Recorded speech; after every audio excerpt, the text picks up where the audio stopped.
As the summer sun began to rise, Melissa Thompson was checking her daughter's medications. She carefully opened the prescription bottles from the hospital and sorted a week's worth of pills into a small medication case while calling out, "Emily, breakfast is ready." On the kitchen counter, Emily's favorite blueberry pancakes were laid out. Melissa always tried to make weekend breakfasts extra special. A response echoed from upstairs, and soon after, 12-year-old Emily slowly made her way down the stairs.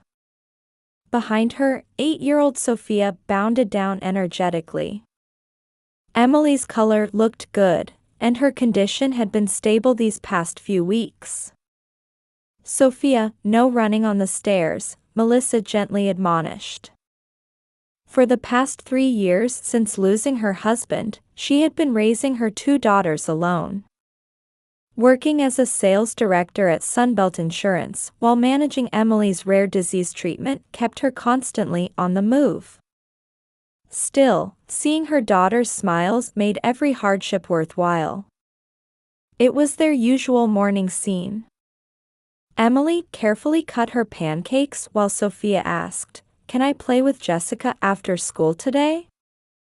Melissa sipped her coffee and replied, "After you finish your homework." Since Thomas's passing, she had come to deeply appreciate these ordinary morning moments. After Emily finished taking her medicine, Melissa said, "I'm heading out a bit early today.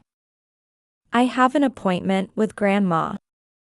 In truth, she was going to drop off VIP Disney World tickets with her mother, Barbara. She wanted it to be a wonderful surprise for the girls and hoped it might help improve her relationship with her mother.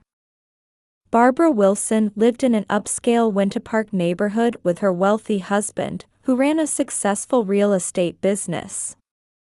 A country club regular who never missed Sunday Methodist church services, she held conservative values and particularly frowned upon the term single mother. She often said, "In our generation, families stayed together no matter what." Melissa's sister Rachel was the apple of their mother's eye. Now a mother of 10-year-old twin boys, Jack and Ethan, she lived in Winter Park like their mother and served as PTA vice president. Her husband Michael was a successful lawyer and a devoted family man. He always spent holidays with the children and was, in Rachel's words, the perfect husband. Mother had always doted on Rachel while being critical of Melissa. "Being a single mother looks terrible," she would say, or, "Aren't you being too lax with your parenting?" Such comments were often followed by financial assistance directed solely to Rachel's family. Even at Christmas, while Rachel's family received mountains of expensive presents, Melissa's daughters were given modest cards with the explanation, "This should be enough." Recently, though, Emily's condition had stabilized temporarily, and her doctor had given the green light for travel, saying, "It's possible now." Thanks to years of treatment, she was responding well to new medication and could lead an almost normal daily life. Melissa had booked VIP Disney tickets with special medical accommodations. It was supposed to be the perfect memorable experience for the whole family. Staring at the tickets, Melissa thought this might be a chance to restore family bonds. She wanted her mother to embrace her role as a loving grandmother. Through Emily's illness, she hoped her mother would realize what truly mattered. With these thoughts, she drove toward her mother's house. The Florida morning in late July was already humid. Families were beginning to line up in front of Walt Disney World's main entrance plaza, waiting for the park to open. In the flower beds leading to Magic Kingdom's entrance, Mickey-shaped petunias of various colors bloomed brilliantly in the morning mist. At 9 a.m., Melissa waited at the meeting spot with her daughters. Emily wore a white sundress with a straw hat, while Sophia was dressed in a light blue Disney princess dress. Both girls gazed up at the castle spires with excitement. Melissa finished yet another temperature check, confirming Emily's condition. "How are you feeling? Are you okay?" "Yes, I'm fine. I can't wait to go in." Emily's voice held an excitement rarely heard from her. During 3 years of treatment, she hadn't even been able to visit amusement parks with friends. How long she must have waited for this day. That's when Barbara appeared. Her blonde hair was styled more meticulously than usual, wearing what appeared to be a summer dress from an expensive boutique. There was something smugly satisfied in her profile. "Good morning, Melissa." "Emily, Sophia." Barbara's voice carried an unusually high pitch. Surprisingly, Rachel appeared behind her with the twins, and even Michael had managed to come despite his work schedule. Rachel wore the latest designer sunglasses, while twins Jack and Ethan sported matching superhero t-shirts. "Oh, everyone came?" A hint of confusion mixed in Melissa's voice. Her mother hadn't mentioned anything when she had handed over the tickets. "Yes, let's all enjoy it as a family," Rachel answered with what seemed like a knowing smile. Michael looked somewhat confused as he checked his phone. He was supposed to have an important meeting in the afternoon. Why was he here now? Had his wife told him something? The crisp morning air gradually grew heavy. Barbara clutched the envelope containing the tickets preciously, as if harboring some special secret. "Everyone, gather round." Barbara pulled out the envelope triumphantly. Her gesture hinted at some hidden agenda. "Mom, what about the surprise for the children?" When Melissa spoke up, Barbara twisted her lips into a smile. "Yes, it's a surprise.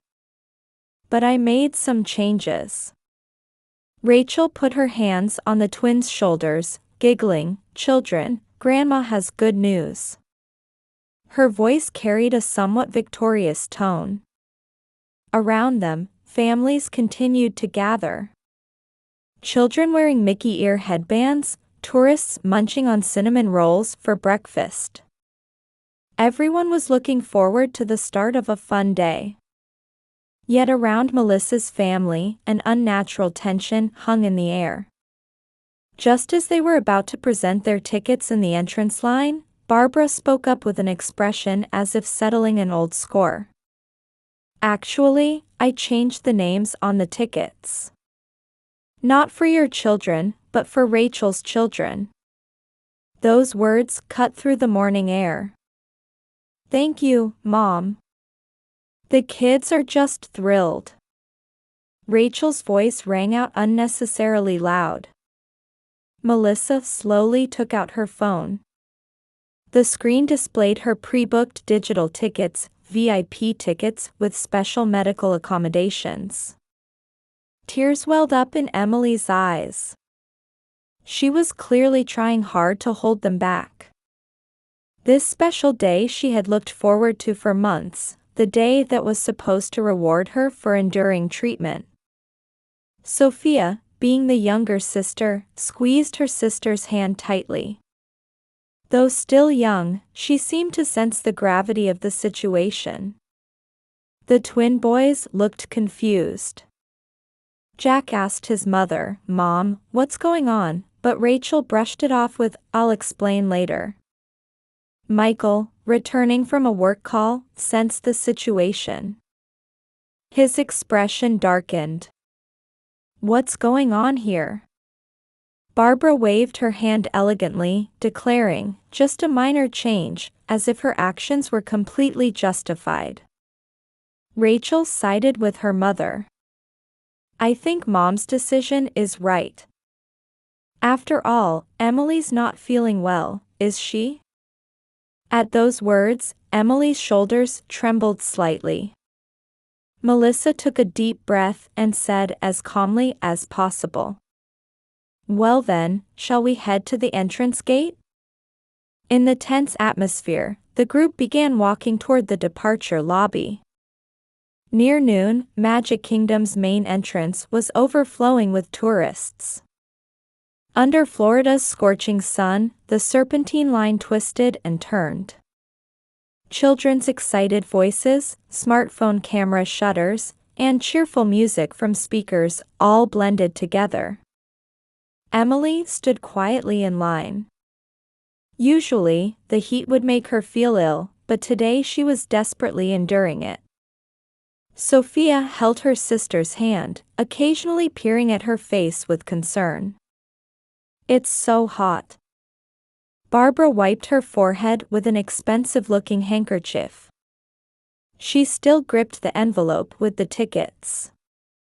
Rachel kept taking photos of the twin boys standing in front of her, while Michael checked his phone, clearly preoccupied with work matters. Finally, they reached the entrance gate. A young cast member holding a smartphone greeted them with a smile. Her name tag read Jessica. Barbara stepped forward proudly. "We have VIP tickets." Her gesture of removing tickets from what looked like a boutique envelope carried an obvious air of superiority. Jessica began checking the system. Then, her expression clouded slightly. "I'm sorry, but these tickets show as already being used digitally." The color drained from Barbara's face. "What? Please check again. These are legitimate tickets." Rachel hurriedly interjected. "This must be a mistake. These are the tickets Mom reserved."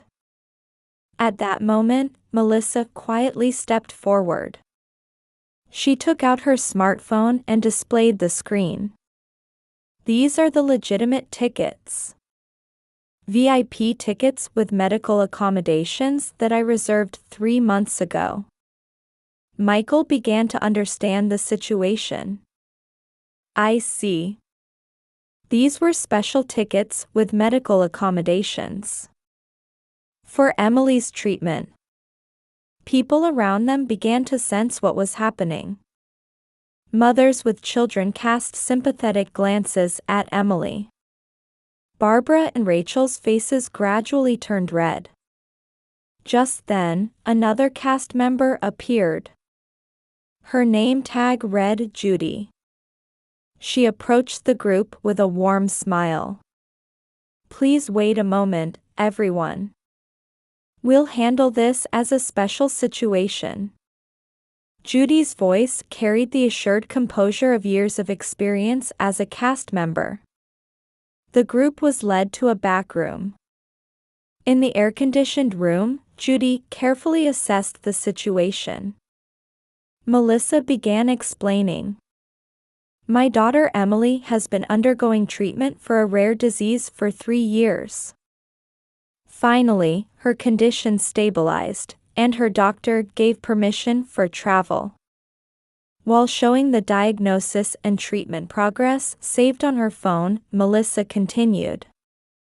"These VIP tickets include special medical accommodations, priority access to first aid stations, standby medical staff, wheelchair-accessible FastPass, and even emergency transport services if needed."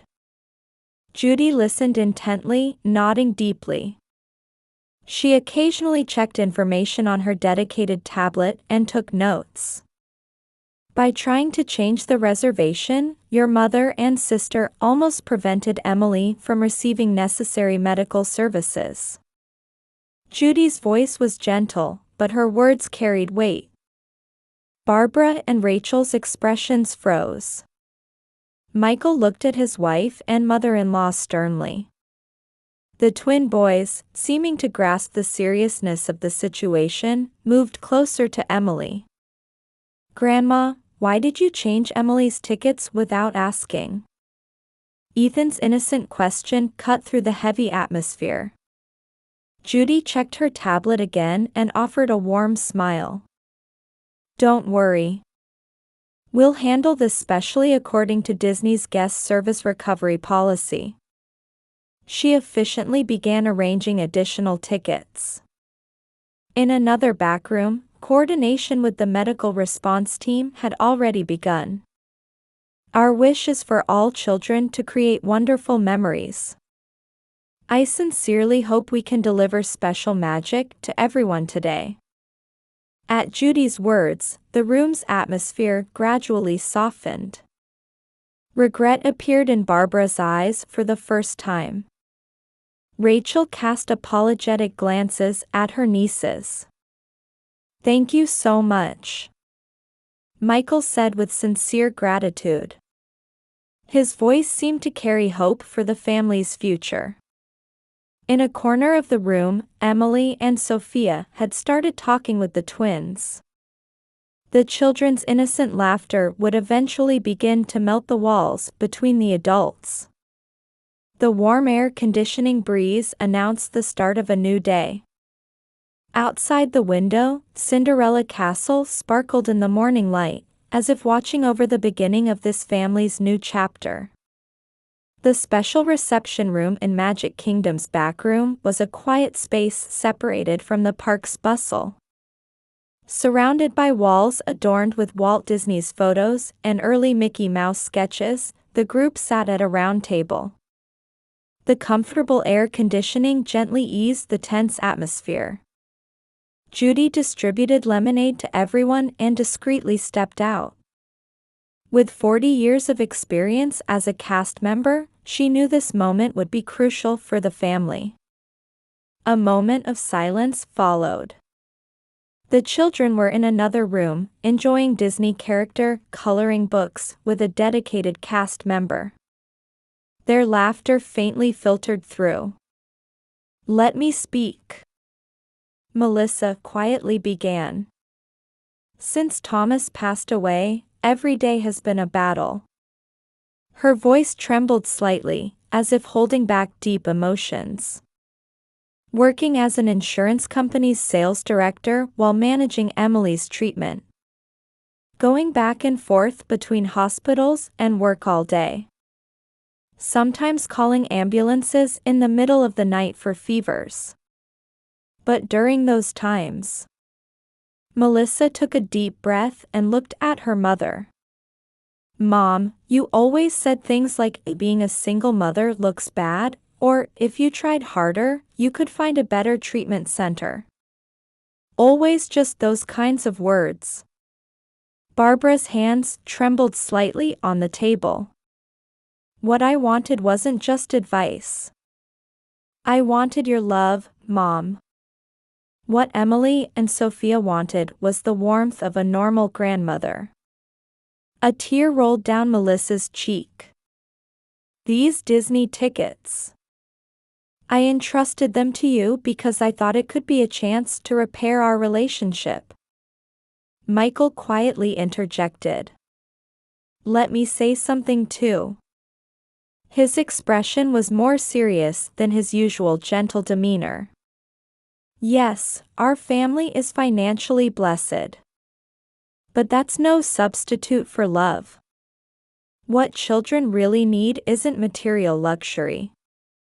Regret appeared in Rachel's eyes for the first time.